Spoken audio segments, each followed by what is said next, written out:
کوشش اور محنت سے، اور کوشش اور محنت میں شاہ صاحب کیا چیزیں ذہن میں رکھنی چاہیے تاکہ قرب الہی حاصل ہو؟ قرب الہی اس کو یوں سمجھنا پڑے گا ہمیں کہ جب بابا آدم کی تخلیق ہوئی تھی،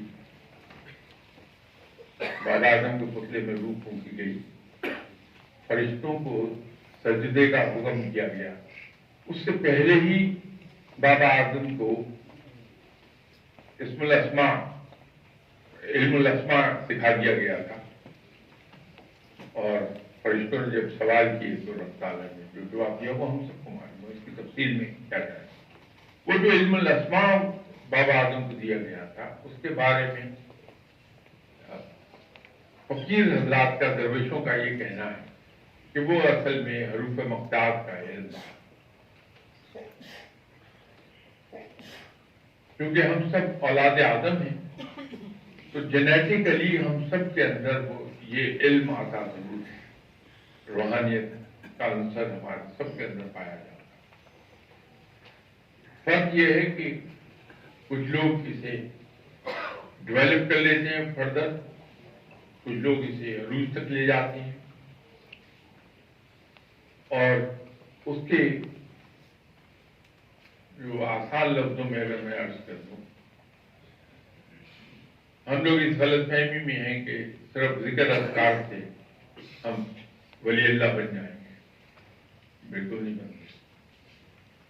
عبادت سے انسان کو پارسائی مل جائے گی، لیکن رب ملے گا نیکی۔ نیکی بہت ہی یہ براڈ ٹرم ہے، بہت اس کی ابتدا انسان کو یوں کرنی پڑتی ہے کہ وہ خلق خدا پہ مہربان ہو جائے تو رب اس پر مہربان ہو جائے، ذاتی زندگی میں، نوکری میں۔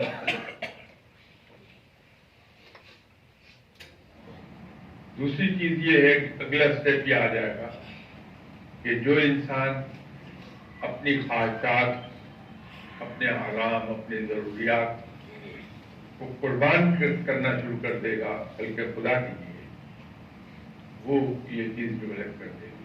اس کے اندر ایک بہت بڑی مشقت ہے جو انفارچونیٹلی ہم میں سے بہت کم لوگ کر پائیں گے۔ میں تو بالکل ہی نہیں کر پایا، بہت محنت کی، لیکن وہ یہ ہے کہ خلق خدا کی زیادتیوں اور جبر کو اسمائلنگ فیس کے ساتھ برداشت کرنا، جواب نہیں ہے کسی بات کا، یہ بڑا مشکل ہے۔ تو کوئی آدمی مجھے گھور کے دیکھے گا، میں اس کو پتھر مارے بغیر گزروں گا، بڑا دشوار تھا۔ لیکن جس آدمی نے اس کو اختیار کر لیا وہ ہر حال میں ولایت کے درجے تک پہنچے گا، لیکن یہ ہم کر نہیں، گلی شکووں سے زبان ہم بند نہیں کر پاتے، ہمیں خلق خدا سے قاعدے ہیں۔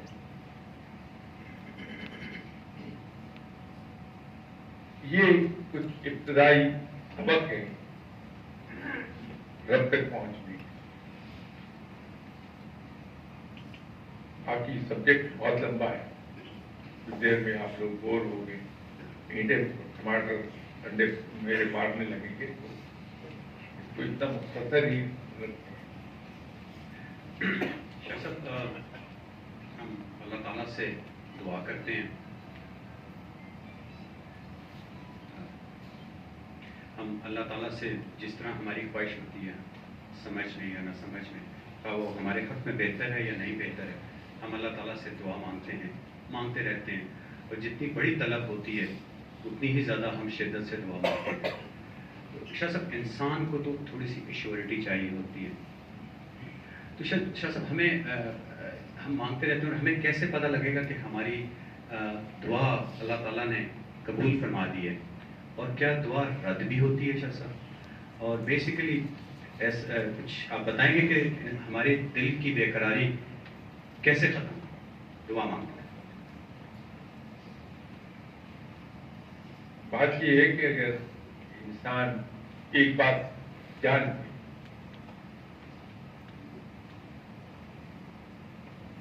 کہ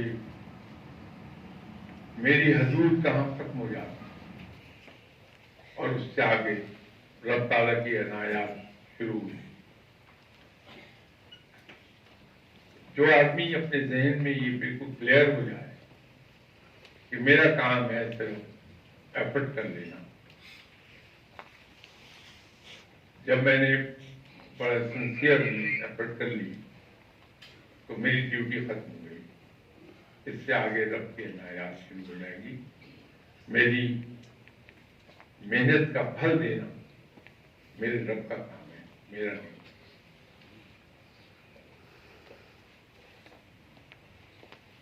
تو انسان میں سکون آ جاتا ہے. وہ صرف ایک چیز پہ نظر رکھتا ہے کہ میں نے کسی کام کے لیے، کسی خواہش کو پوری کرنے کے لیے محنت بھرپور کی یا نہیں. اگر بھرپور محنت کر لی ہے تو اللہ سے یہ امید رکھنی چاہیے کہ رب تعالیٰ کسی کی محنت اپنے ذمہ ادھار نہیں رکھتا، وہ ہر ضرور اس کا دیتا ہے. یہاں سوال یہ پیدا ہو جائے گا کہ میری عقل محدود ہے، میری نظر بھی محدود ہے، میرا علم بھی محدود ہے. اکثر اوقات یہ آپ سب کی زندگی میں ہوا ہوگا کہ کسی چیز کے پیچھے ہم دوڑے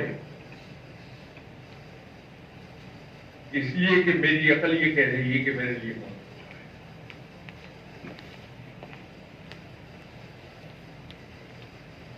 اگر وہ کبھی حاصل ہو گئی تو پتہ لگا کہ اس کے حاصل ہونے کے بعد جو کچھ میرے اوپر بیت رہی ہے وہ بڑی خوفناک ہے. یہ اکثر و بیشتر دیکھنے میں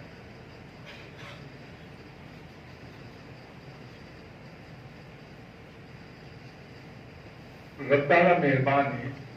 عام طور پر وہ دعائیں جو ہم مانتے ہیں کہ یا اللہ میرا یہ کام کر دے، یا اللہ میرا یہ کام کر دے،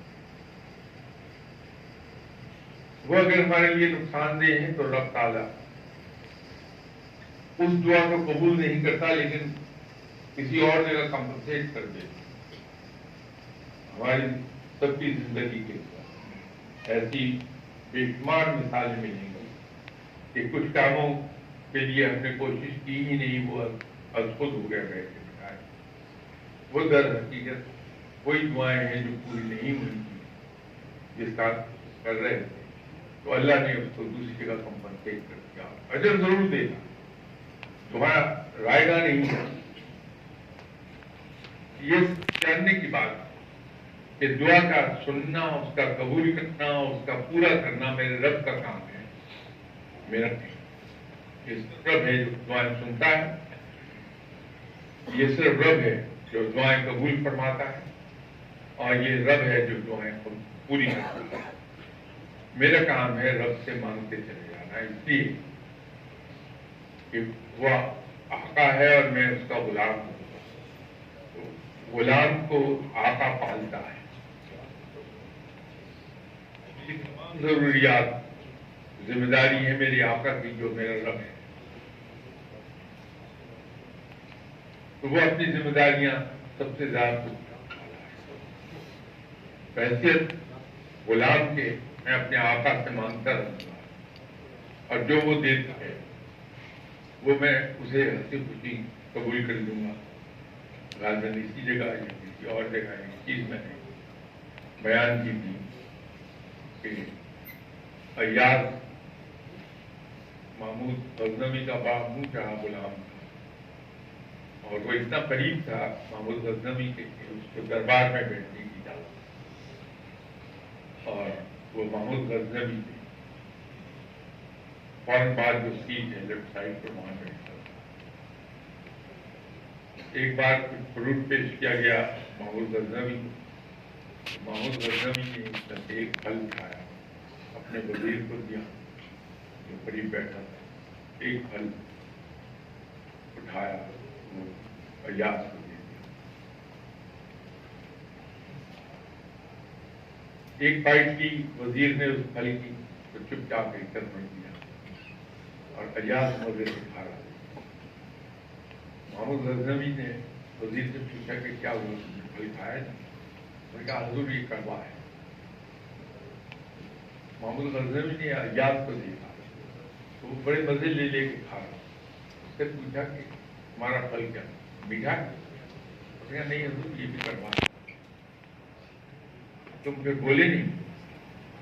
حضور آج تک آپ نے اتنی عنایات میرے اوپر کی ہیں، ایسی نعمتیں مجھے کھلائی ہیں، تو آج اگر ایک چیز کڑوی آپ نے دے دی تو میں اس پر کس منہ سے انکار کروں؟ انکار یہ بندگی کی ایک مثال ہے کہ رب کے ساتھ جو ہمارا تعلق ہے وہ ایسا ہونا چاہیے کہ میرا رب بہت مہربان ہے، میں اس کی عطا کردہ بے شمار انگنت نعمتیں صبح سے شام تک استعمال کرتا ہوں،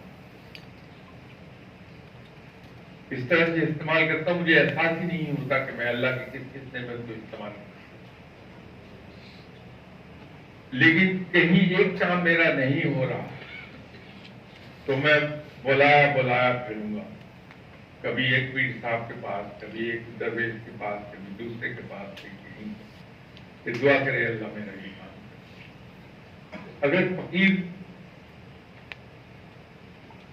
منہ پھٹے، زورور ہے، ڈنڈے والا ہے، جیسے میرے مرشد صاحب تھے، تو پلٹ کے کہہ دیں گے کہ جب تم اتنی ساری نعمتیں استعمال کر رہے تھے اس وقت تم نہیں آئے میرے پاس، آج یہ ایک نعمت تمہیں نہیں ملی ہے تم میرے پاس دوڑے چلے آ رہے ہیں۔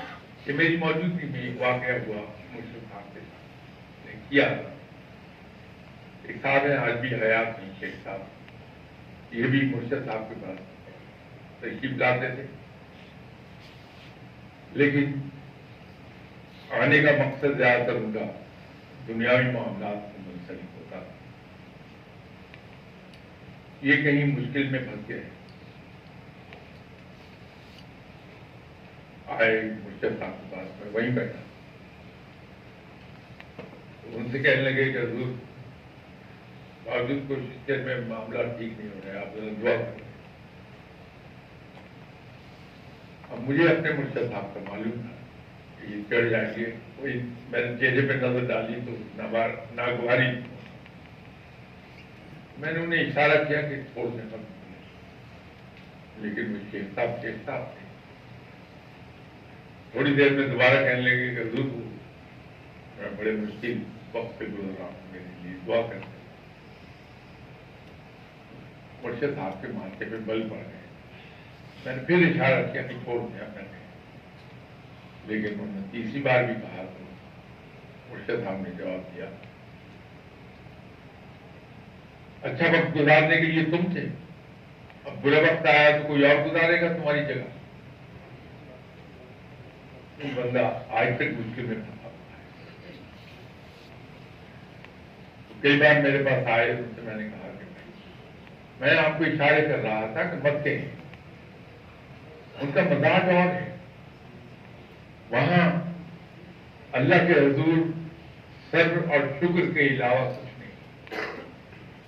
یہ بات انہیں پسند نہیں آئے گی کہ تم یہ کہہ رہے ہو کہ میں مشکل وقت سے گزر رہا ہوں، اس کو اس رنگ میں لے لیں گے کہ یہ ناشکر گزاری ہے، کیونکہ میں جوتے کھا چکا تھا مرشد صاحب سے اس سے پہلے۔ ایک بار آفس سے اٹھ کر ان کے پاس گیا، ان کا کمرہ 5.5 فٹ بائی 3.5 فٹ کا کمرہ تھا، صرف انٹرنس کا ایک دروازہ تھا، باقی کوئی وینٹیلیٹر نہیں، کوئی ونڈو نہیں، اتنی چھوٹی جگہ پر وینٹیلیٹر یا ونڈو کہاں سے آئے گی؟ تو میں جا کے وہاں بیٹھا، جولائی اگست کا مہینہ تھا، بہت گرمی لگی، آفس سے اٹھ کے گیا تو دفتری لباس میں تھا، پینٹ کوٹ پہنا ہوا، غلطی سے میری زبان نکل گیا، حالانکہ بہت اچھے موڈ میں تھے، اتنی زبان سے بات آئی